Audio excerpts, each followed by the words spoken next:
Hello there, Dana here with the trade recap on SPY. I took this trade today, May 1st, 2024. On your screen, you see SPY on the day aggregation. That means each candlestick represents 1 day of price data. I noticed that SPY was beginning to form a channel, and I saw this yesterday on April the 30th after hours.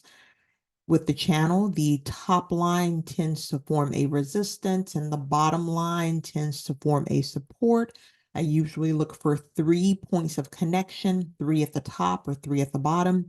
Here you see the SPY had created 2 points at the bottom and 2 points of connection at the top before it reversed and went the other way. The reason that I was fine with 2 points is because I knew on May 1st, Jerome Powell, chairman of the Federal Reserve, would be speaking, and there would be volatility associated with that meeting. So also take a look at my video based upon trading that volatility from the Fed meeting. So I was able to plan last night that if on May 1st, price were to touch the bottom of my channel, I would enter the trade and my exit or target would be the midpoint of the channel. You may ask, Dana, why is the midpoint of the channel your target? Well, probability suggests that SPY channels, the price will retrace to the midpoint. It does not always retrace to the top or the bottom. So identifying the midpoint of the channel is a more conservative exit under my personal rules.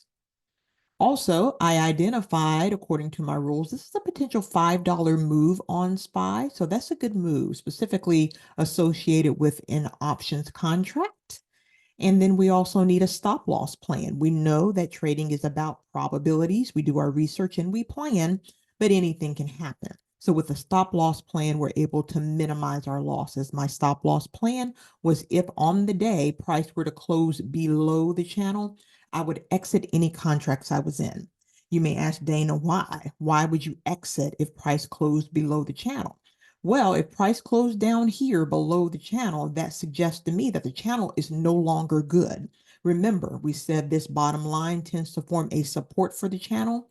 The top line is a resistance. If price were to close on the day below, then my channel is most likely no longer valid, and therefore that was my stop loss plan.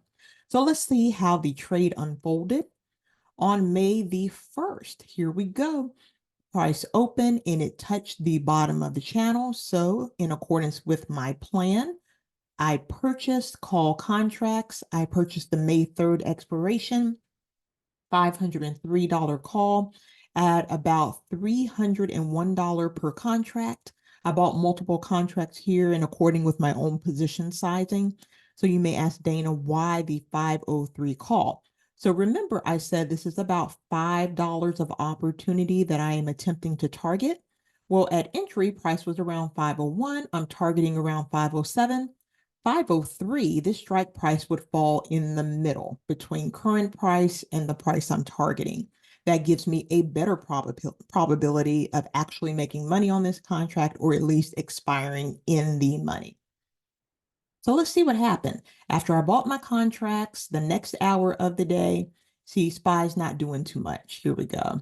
We're still hanging out below the channel, but it's okay because my stop loss plan was if the day closes. So this is just another hour. We're hanging around, hanging around. Next hour, I want you to guess what's happening right here. You know it. Jerome Powell is beginning to speak, or the momentum is building, or the volatility is building up to his press conference. And here we go. The next hour of the day, while he is speaking, or right after he finished speaking, we reach my target. So you know what I did according to my plan. I exited all of my contracts. I sold them. They were selling at about $602 per contract. So that's 100% return on my investment. You may ask, Dana, why didn't you just ride this up to the top of the channel? You've got this big green candle. Why don't you make some more money? Well, let's see what happened. You see this red candle here. The last hour of the day, SPY sold off with quite a bit of momentum and ended the day underneath my channel. Remember my stop loss plan? If I had held on, I would have needed to exit my contracts here according to my plan and I would have had a small loss as opposed to the 100% return on interest. So identify your SPY channel, especially when you have the volatility from the Fed meeting. Take advantage of it and find a play according to your rules. Just remember that trading has risk. Always do your due diligence, find a strategy, and back test your strategy. You've heard me talk about how I have back tested the channel, which is why I trade the SPY channel in the way that I do, and stick to your rules. Don't be distracted. Learn from the profits and also learn from the losses. So here we've got 100% return on investment before taxes and fees. Great trade in less than a day. Questions, let me know. Otherwise, we'll chat again soon. Goodbye.